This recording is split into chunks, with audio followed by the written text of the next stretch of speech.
I am pretty burnt out. They talk about burning the candle from both ends, and I think maybe I've found a secret third end of the candle, maybe a fourth. Some of my UU colleagues call it feeling crispy, a way we often feel towards the end of May, beginning of June, when there's a budget to prepare and a meeting to have, and you've been coming up with something to say every Sunday for 9 months, or most of them. I'm burnt out because the world is hard to live in right now. Because there is no taking the bus across town without seeing how income inequality is affecting my neighbors. There is no purchasing a house as a millennial that doesn't make you feel like you've somehow done something wrong by having a little bit of success. Now, every time I see a millennials aren't buying houses because meme joke, I'm like, oh no, I'm a sellout. I hear that it's silly. I'm burnt out because every time I glance at the news, something else horrible is there.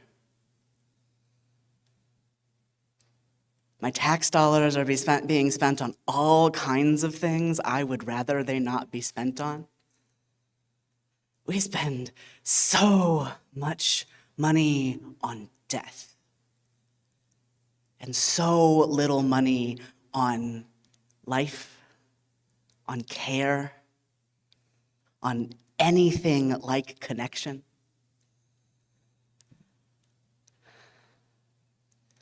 We can't even have a conversation about whether or not a felon should be president without running into 12 different landmines of conversation along the way. And that landmine is the metaphor my brain jumps to, says something about how deeply entrenched in the machinations of destruction our whole culture is. I'm so tired. Come here on Sundays and I try to say things that will help us get through the week ahead. Help us remember how to be our favorite selves and how to function in the world as the people we wish to be, rather than the people we've been conditioned to be or the people we reactively are. One of my favorite quotes about the kind of work that I do is that my job isn't to tell you what to do, but to remind you of who you are. That gets hard to do when I'm forgetting who I am, because just the rush of everything. But the point isn't that I'm burnt out. I'll be okay. The point is that I took a walk around my yard the other day and had the opportunity to spend some time with a tree and some grass that I plan to get rid of, and to just think about the plants and the unusual, nearly impossible miracle of being anybody at all.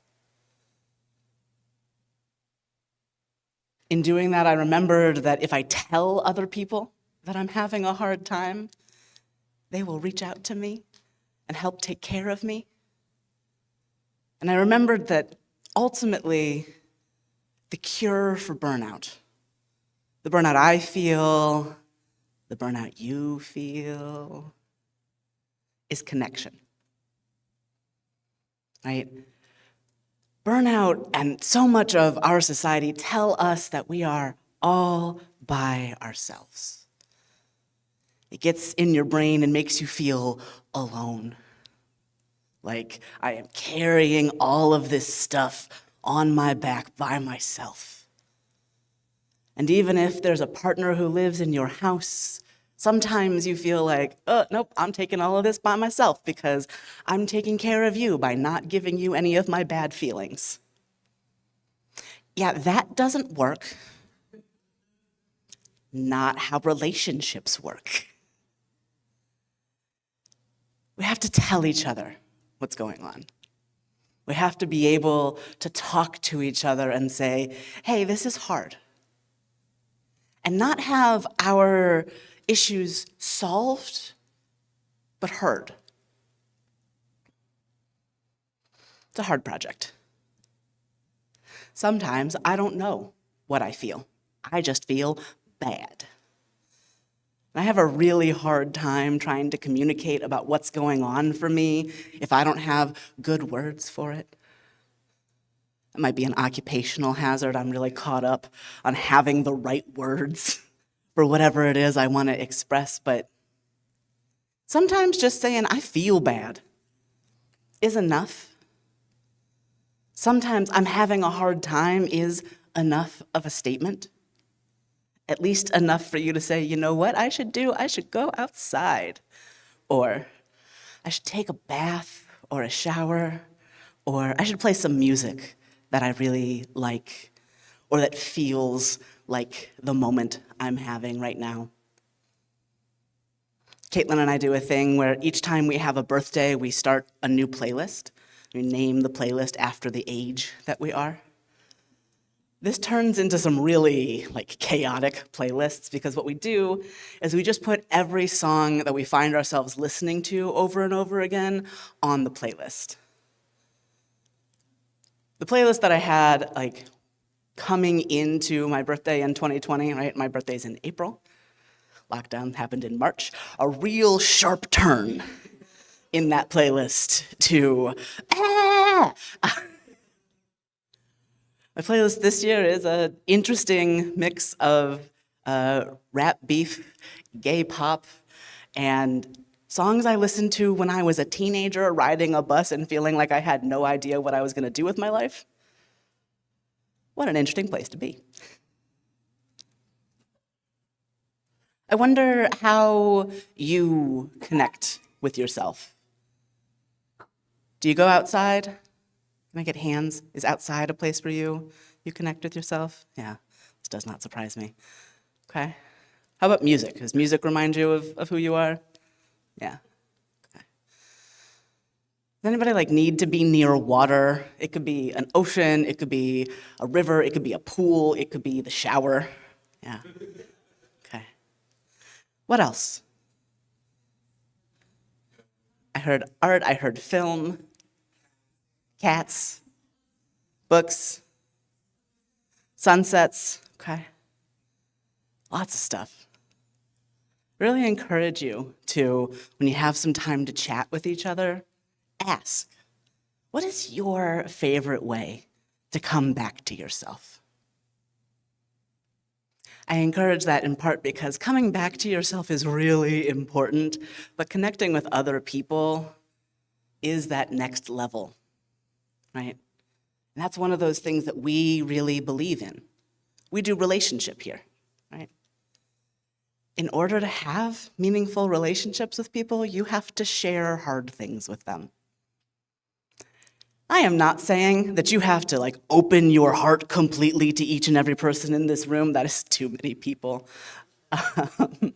But if you never let us know when you're having a hard time, right? If you just disappear when things are tough for you, how can we help care for you? And if you aren't able to say, hey, I'm having a hard time to someone you sit next to almost every Sunday, what are we doing here?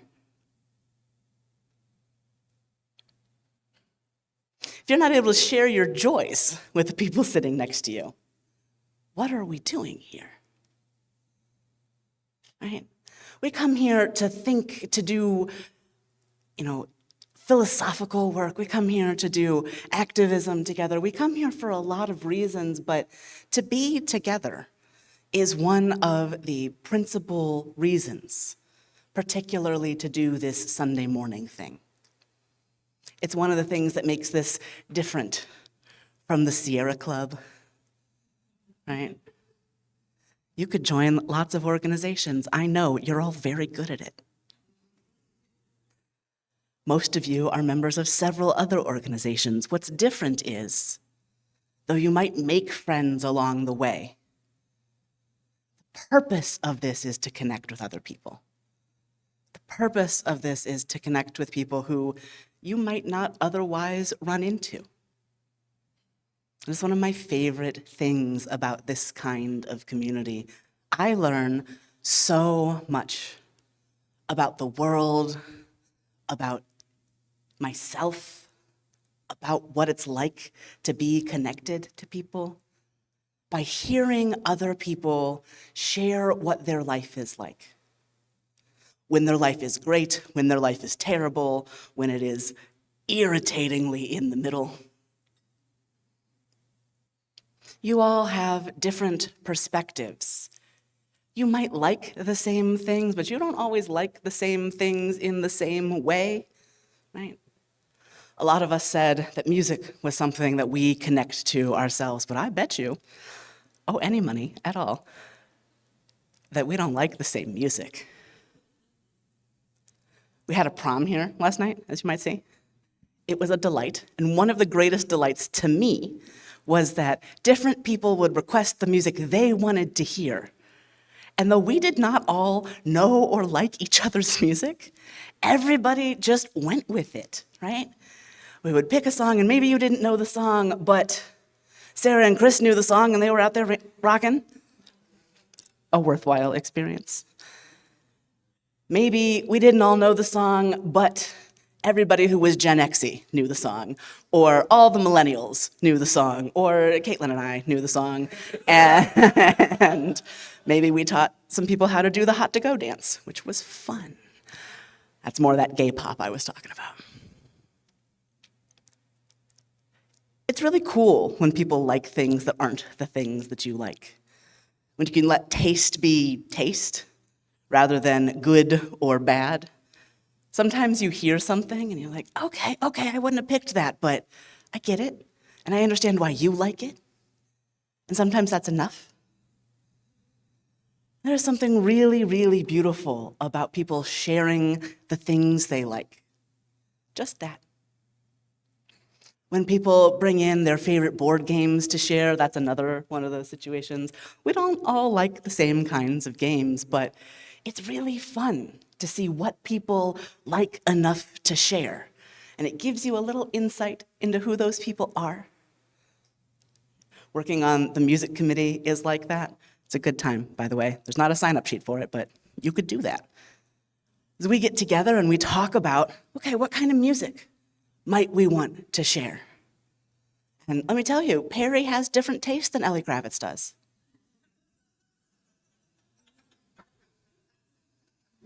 And it's cool.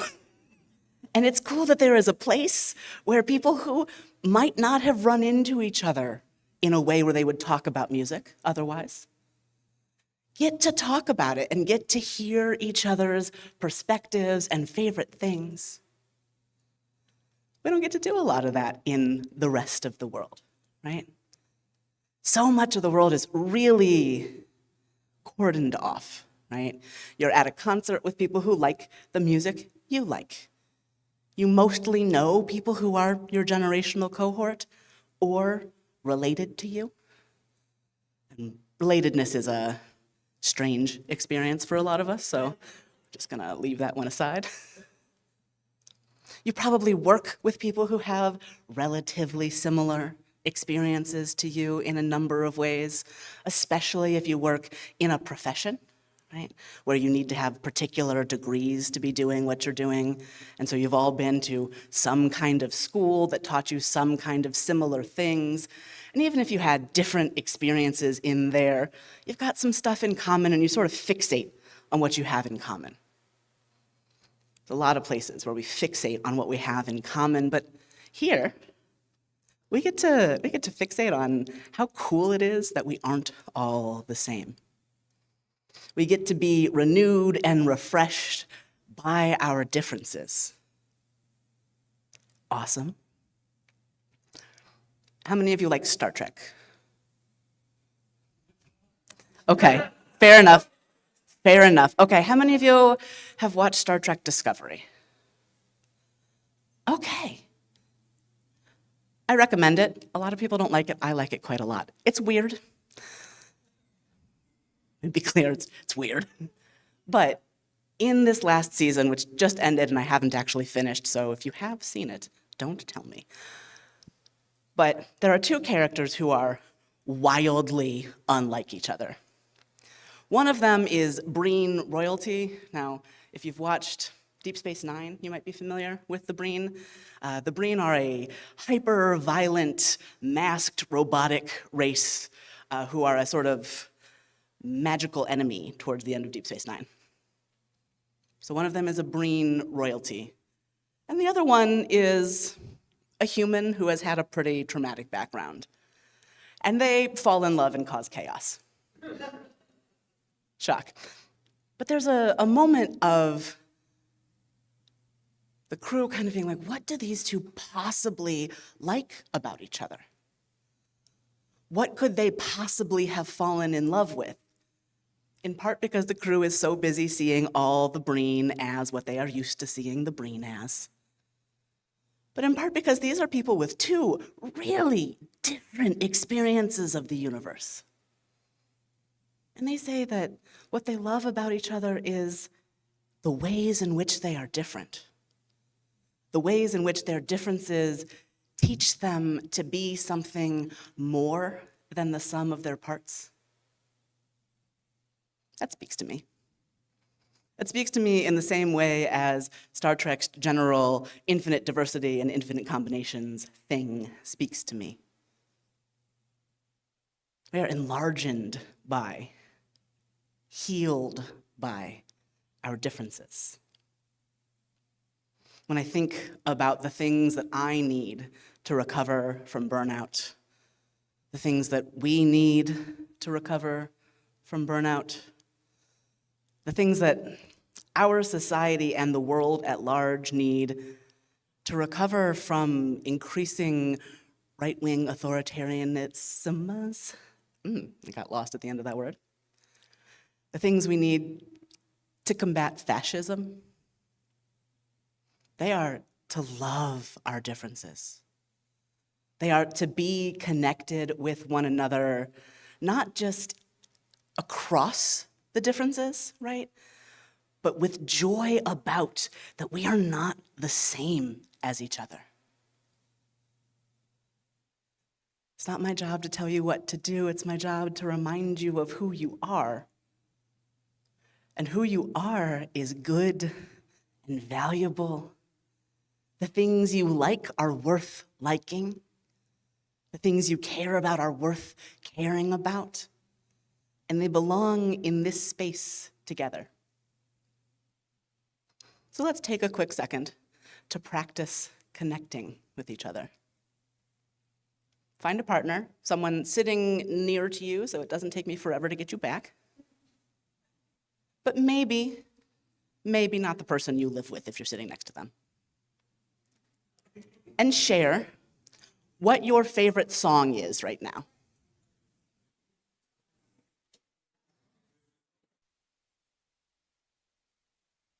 Admittedly, y'all chatting with each other is one of my favorite sounds. That was fun. So I'm going to move on from interpersonal relationships here in a second, but one other thing on that. Relationships take work, all of them. Friendships, partnerships, communities, that takes work. And it takes practice.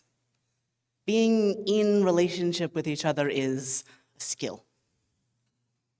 I've heard a lot over the past couple of years about relationship building classes that we used to have here at WES, and I want to tell you now that that's going to be coming back. It'll look a little different. I don't know exactly what it's going to look like yet, and if you want to work on it, you should talk to me because I would love to collaborate. I love to collaborate. Who here knows that I love to collaborate? Cool. So I'm really excited to be getting into doing some of that work of practicing being in relationship. The Ethical Culture Learning Group you have heard of before. It's a small group of us who had been getting together to study ethical culture and try to find what was in the middle. We've moved on to being an ethical culture practice group. I'm going to start bringing some of the stuff that we're practicing out into the life of WES. We've been working on nonviolent communication recently. It's been really cool. I was not particularly open to nonviolent communication as a concept when we started doing this. My first impressions of nonviolent communication were of it being used as a weapon to keep people from having too big of feelings. Not a big fan of that. All of my feelings are quite large, as it happens. But as we've gotten to dig into it, I found a lot of utility, a lot of usefulness in connecting with other people, in being able just to separate what I'm feeling from the judgments I'm making.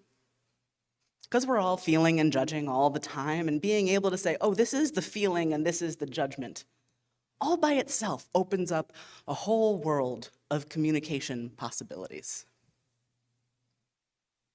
But we don't just do interpersonal relationships here. That's not the whole thing, right? And that's not the only kind of connection that you need to feel renewed, that we need to feel renewed. We also need to be connected as a community and to connect to other communities.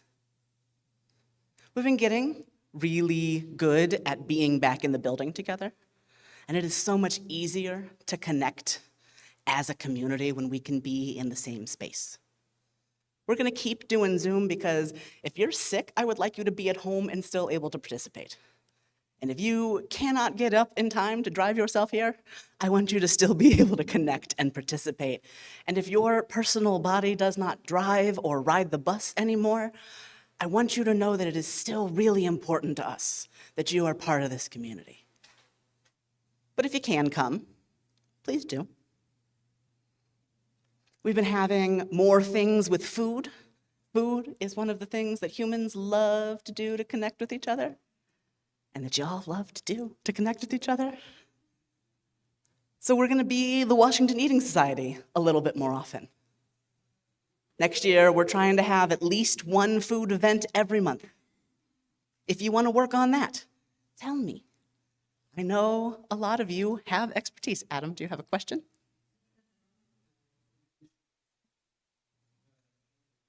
Separate from. Yeah, or in addition to. Yes, we will be having Wednesdays at WES, and we will be having Sunday afternoon things at least once a month. Go to Wednesdays at WES, by the way. It is really fun. Yeah, okay, good. Thank you for cheering with me, folks who have been. We've been doing different things when we're there. We have conversations sometimes. Sometimes we listen to music together. Sometimes we bring board games and play. Sometimes we've all read a book. And we're going to keep that mixing it up thing going. So we're going to connect more as a community like that. At the prom last night, I thought that we should be doing more dancing together. Because dancing is really fun. It gets you into your body. You don't have to be good at it, because nobody here cares, right? You can dance however it is that you dance. You can sing along. You can just bob back and forth. Caitlin and I learned that given the opportunity, we will just do all the gestures we do while singing along the stuff in the car and two-step while we're doing it. It works. We want to be embodied together where we can. We want to have discussion groups and read books together. Sidebar about books. One of my favorite authors has 2 new books coming out. I don't know what they're called, but they're going to be great. She is Nalo Hopkinson, who is a sci-fi author, a Black sci-fi author, who used to get confused with Octavia Butler all the time at conferences, despite the fact that they look nothing alike. Octavia Butler was tall, Nalo is short. They have totally different skin tones. People are racist, but Nalo is a fantastic writer, and she has 2 new books coming out. And I really hope that, I don't know, our sci-fi book club will take up one of them at some point. Okay, good. I don't think they're out yet. I'm going to try to convince her to come here and do a book event with us because, yeah, I took one of those pictures. Anyway. But I want us to share the things that we're reading. I want there to be a way for us to say, I read this and it was great. A way for us to say, I saw this film and it was fantastic. I listened to this album and it was great. I don't know exactly how to do this yet. I have a bunch of ideas, but if you want to work on the ideas, you let me know. And we're going to find out ways that we can share more of those things with all of us, so that we can be connected in new ways, so that we can learn about each other in new ways. And then I want us to tell people that we're here. I'm thinking about getting a sandwich board.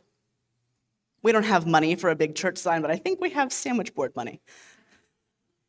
A sandwich board that says, okay, have any of you driven up 16th Street past the Mormon church? And they've got a sign out that says, want friends with an arrow in there?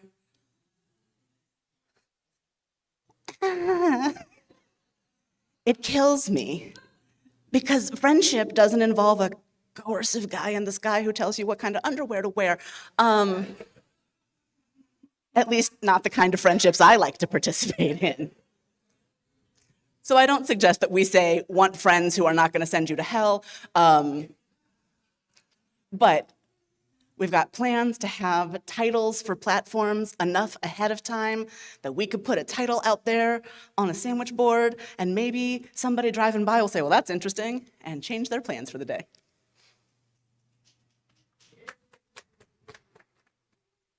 The other thing, though, is like, y'all probably have friends elsewhere, people who don't come here already. Invite them. Maybe they'll hate it. That's okay. They're allowed. It doesn't have to be for everybody. But maybe they'll like it. Maybe they'll be really interested. A man came to our house the other day to pitch us on free solar, which we are into and getting, just FYI. And he's sitting on the porch with us, and we're filling out all kind of paperwork, and our neighbor comes in, and I'm holding the door open for him so that he can get stuff into the house. We have not yet told our neighbor what I do for a living. So we have this 21-year-old solar panel guy sitting on our porch, and this 63-year-old man going into his house. And he says, what are y'all doing this weekend? You want to hang out? And I said, oh, Chip, I work on the weekends. All the time, all the time. You work on Sunday? As it happens, yes. What do you do? Well, Chip, I'm a minister. That's the easiest word. And the kid sitting on the horse goes, of Christianity? No. No, I serve a humanist congregation, ethical culture and Unitarian Universalism. And they both kind of went, that's a lot of words. And I said, we care more about the choices you make while you're alive than what specifically might be true about the universe. We want to talk about the universe, but God, we're not particularly worried. And they were both like, what? Now, will they ever come here? I don't know. But the more times you have that conversation with somebody, the more likely somebody is to show up. I've heard Joseph and Amy say that this, what we do here, is what everybody on the internet says they want. They're right. Every millennial, Gen X, even boomer-aged internet people, there is this constant push of, I wish that there was a church that I could go to if I don't believe in God. And I'm always over here like, hi, it's me, it's us. There are actually several of them. We gotta tell people that we're here. I know we don't like the idea of evangelizing, and I think that evangelizing is the wrong word for it. There is an overtone of conversion in evangelism, and I don't know how we would even do that. Can't convert anybody to thinking for themselves. However, if being told what to think isn't your jam, have I got a congregation for you? So tell people about it. We told the cheese guy at the Eastern Market about it, because the cheese guy knows and loves us, in part because he has my number completely. He says, "Do you want to try this cheese?" And I say, "Yes." And then he says, "Do you want to buy this cheese?" And I say, "Yes." And that's why I'm not allowed to go into the grocery store. The point is that we got to be connected. I would love for us to get more connected with the Washington Interfaith Network.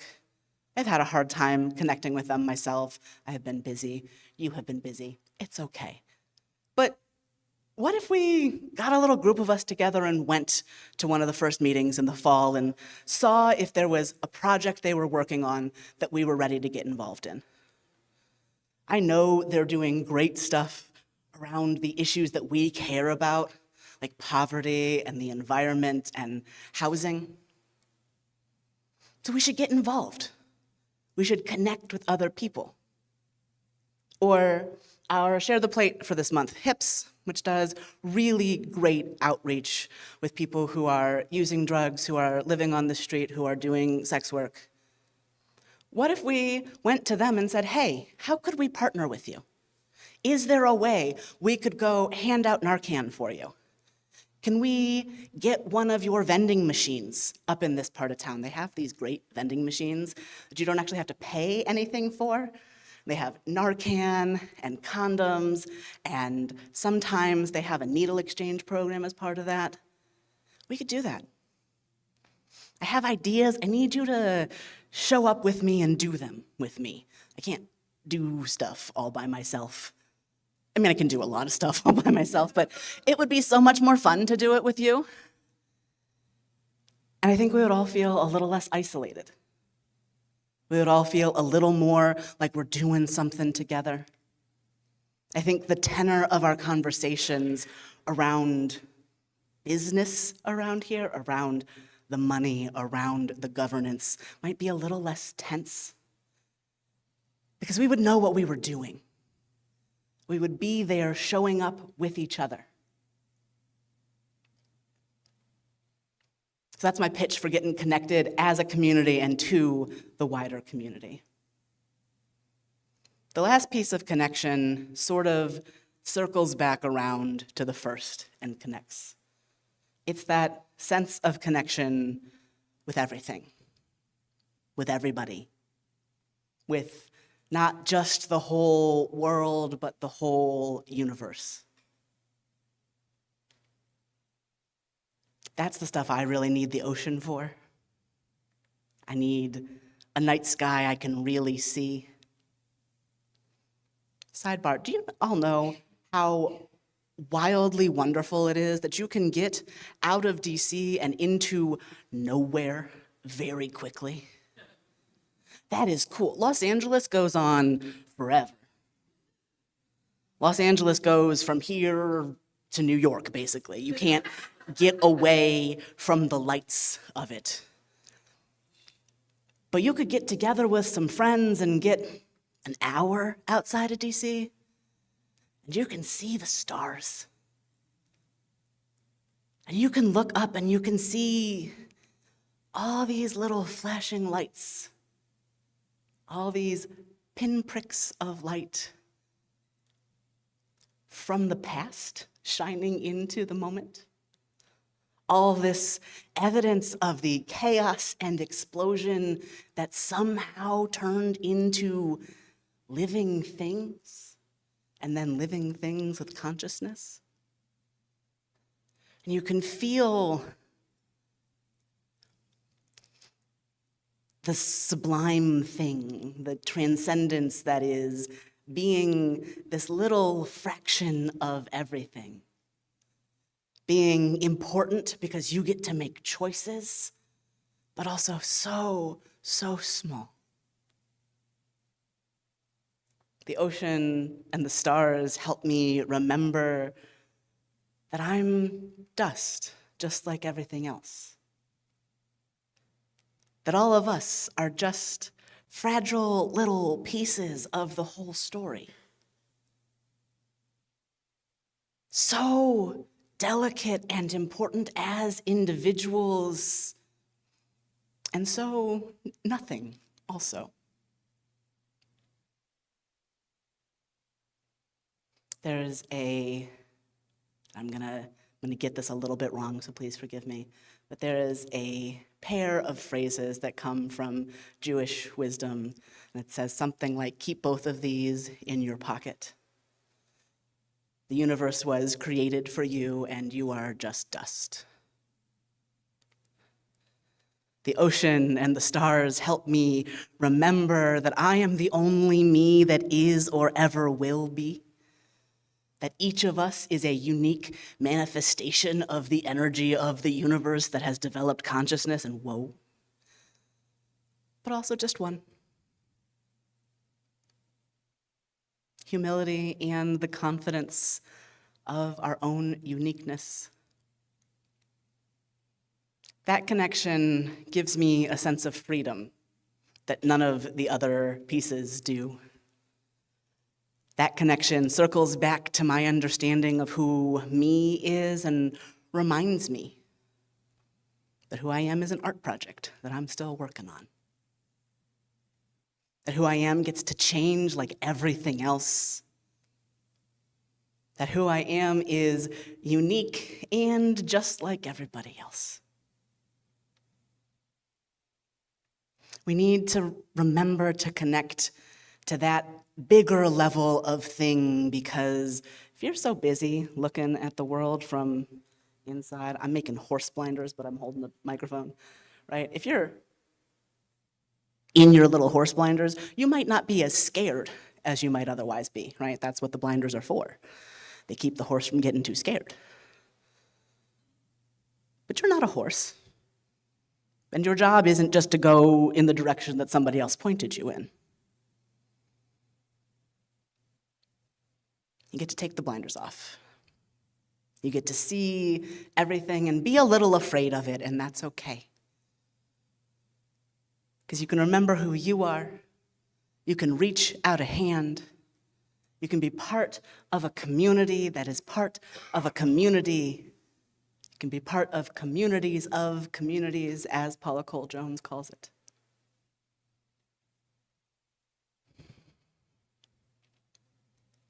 I'm still pretty burnt out.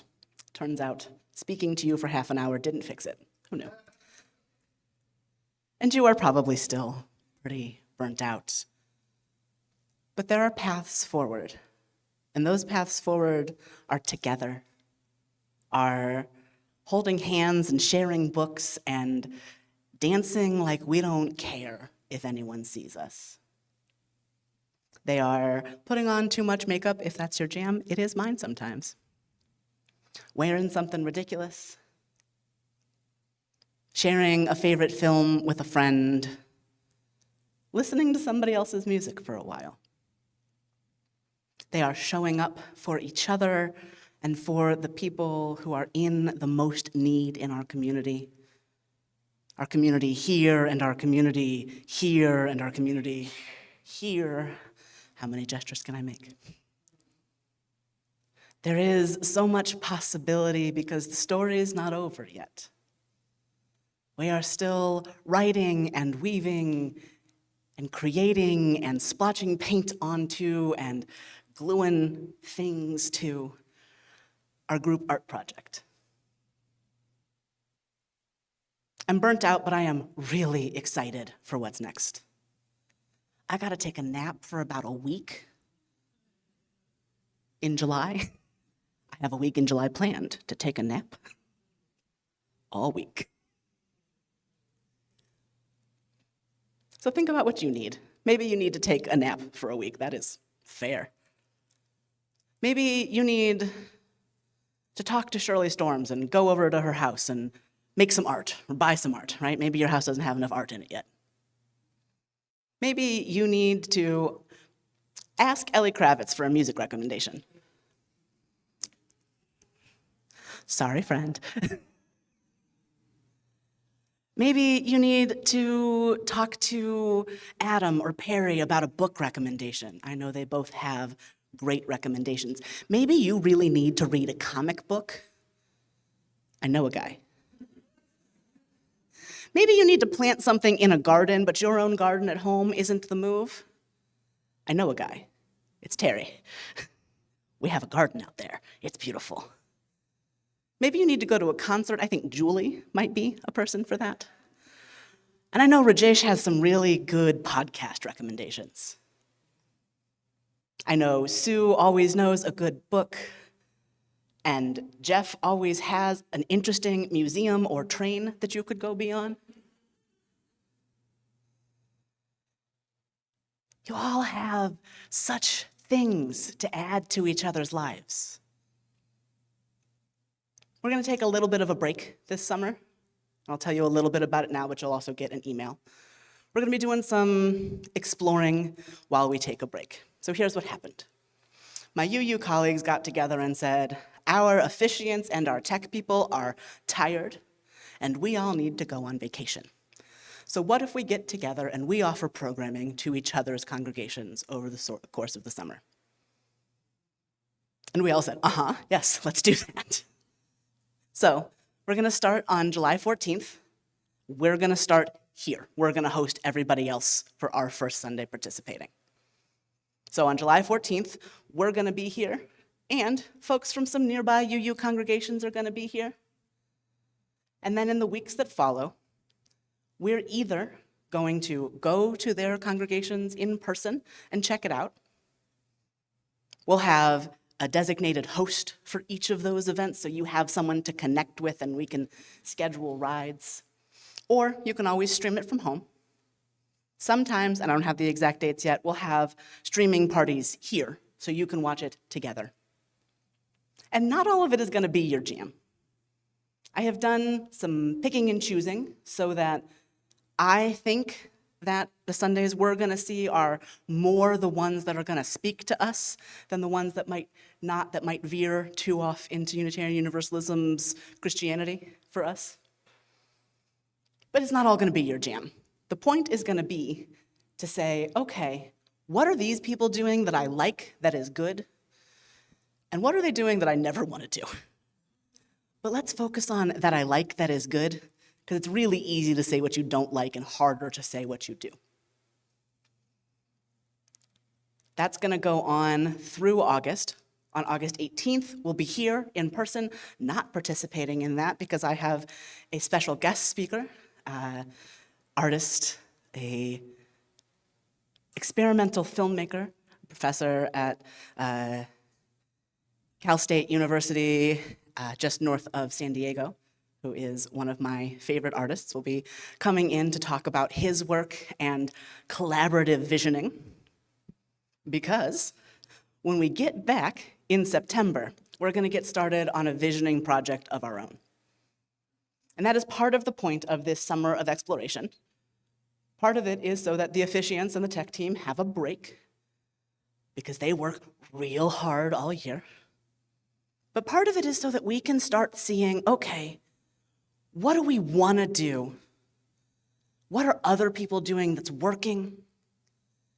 Who do we want to be moving forward?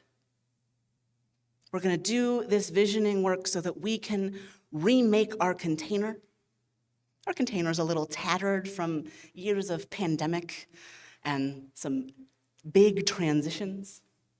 So we're going to get together and we're going to say, okay, in the next 5 years, here's who we want to be.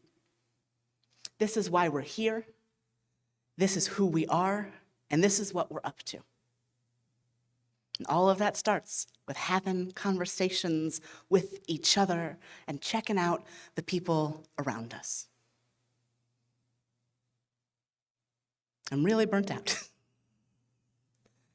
But I think there's a lot of renewal coming for us. There's a lot of balm for what has hurt and energy for what is exciting on its way. We get to celebrate. And right now we get to celebrate that I'm done talking.